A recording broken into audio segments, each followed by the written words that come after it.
Hi, and welcome to another episode of Not Your Dad's Beer. Your host, Marc Bayes. Today we are at Wing Hut in Aurora. It's off of Hamden and Chambers. Brand new kind of beer bar wing spot place. They do a lot of craft beers. One of the few places in Aurora you can go to get that. You can pair it up with hot wings. It's something that most people don't do. Jared Riggs, who's running Wing Hut, gave me permission to come down and film today, which I'm very excited about. We're going to be tasting something fun. Dogfish Head's Burton Baton. So this is a really interesting beer. It's brewed 3 times a year, limited release. 12-ounce bottles. Most places that are going to sell it are going to do it singly for $3 or $4, or they're going to sell it as a 4-pack for about 11 to 13, give or take. It's a 10% Imperial IPA. So what they did was they made their 90-minute IPA, which is their Imperial IPA, and they blended it with an English-style old ale, and then they aged it on wood in one of their large wood fermentation tanks, similar to Palo Santo. So this should be a really cool beer. I'm excited to crack it open. We're going to taste it, smell it, see what we think about it, and then I'm going to eat some great food here and pair it up with some beer. Stay tuned. All right, here we go. We're going to go ahead and pop it open. This is Burton Baton from Dogfish Head. Just a little gun smoke off the top. Really good pour going. So this is a 12-ounce bottle, which is going to go ahead and eat it all. See a ton of protein right off the bat. That head is big and thick. Not receding too fast, which is nice. You can tell there's a lot of malt. I'm not sure if the camera's going to pick it up, but we got tons of carbonation spewing from the bottom. It's like a geyser opened up in the middle of the ocean. A nice, really dark, robust, deep amber ocean. You can tell right away it looks like an IPA. It has the malt backbone to be an Imperial IPA for sure. Coming in at 10% should be interesting. And if I kind of go like this a little bit, that's kind of a big tulip, but I mean, this head is sticky. Just great lacing is going to come off of this as I drink through it, and it sticks to the glass. This looks fun.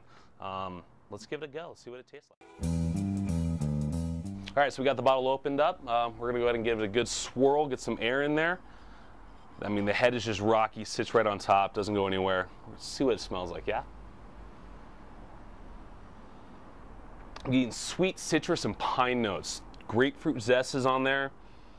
Smells a little bit like candied sugar too, which is going to come from the amount of malt that's been put in this, plus the old ale.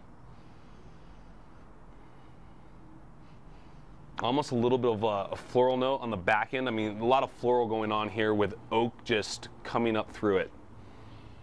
It smells like it's going to taste really sweet, but knowing this beer, it's probably going to be thick, a little sweet up front, and then just really oaked and dry on the finish. But let's give it a shot.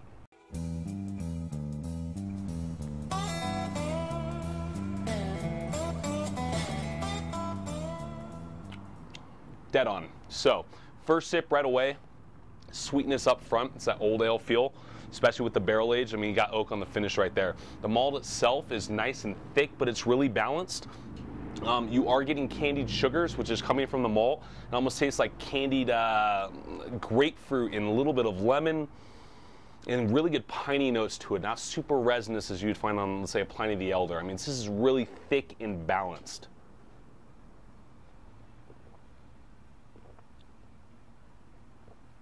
Really good carbonation.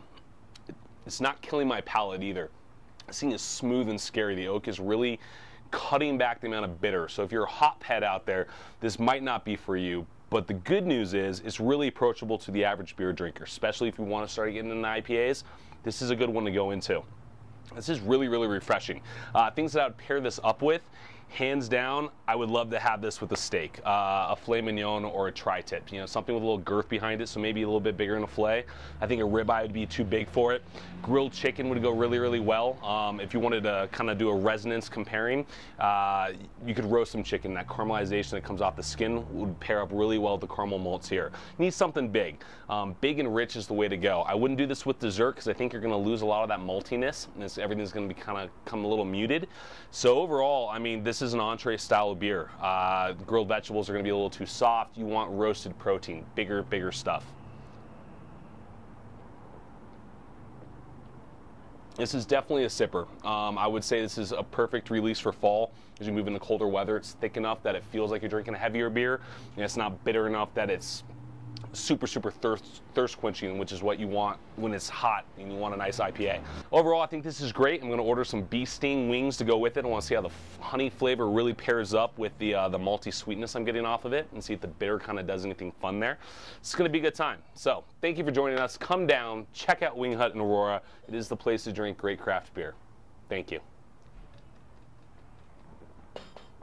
That is really good. That was really good, huh? Burton Baton, Imperial IPA by Dogfish Head here at Wing Hut. And guess what? This is not your dad's beer.